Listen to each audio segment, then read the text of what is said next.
Филипче се уште не знае кога ќе почне масовното вакцинирање во Македонија, ниту пак со која вакцина. Во игра се дозите на AstraZeneca и кинеските на Sinopharm, бидејќи договор со Pfizer нема. Имаме некакви најави, тие најави се за крајот на месецот, почетокот, првите недели од месец април, но повторно, имајќи го искуството од досега, искуството од останатите, земи искуството кој што го имаме со ковакс системот, сите тие соочени со тој предизвик, тогаш кога ќе бидеме сигурни дека тргнале вакцините, кон нашата земја ние тоа ќе го објавиме. Во однос на можните дополнителни рестрикции, Филипче и натаму верува дека овие мерки ќе дадат резултат. Во спротивно, веќе има на маса сценарио за нови рестрикции.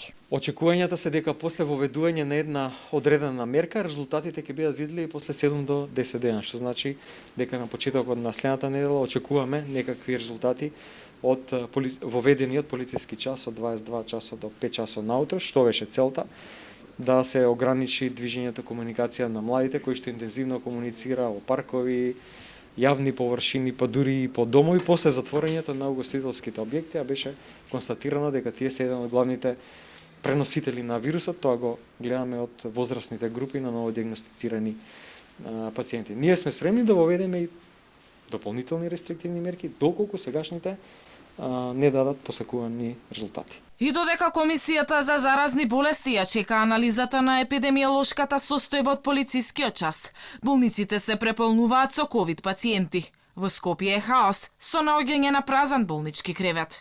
Моментално на инфективните оддели во главниот град и во болниците во земјава вкупно се лекуваат 1289 болни и има околу 300 празни болнички кревети, додека на скопските инфективни оддели има уште само 60.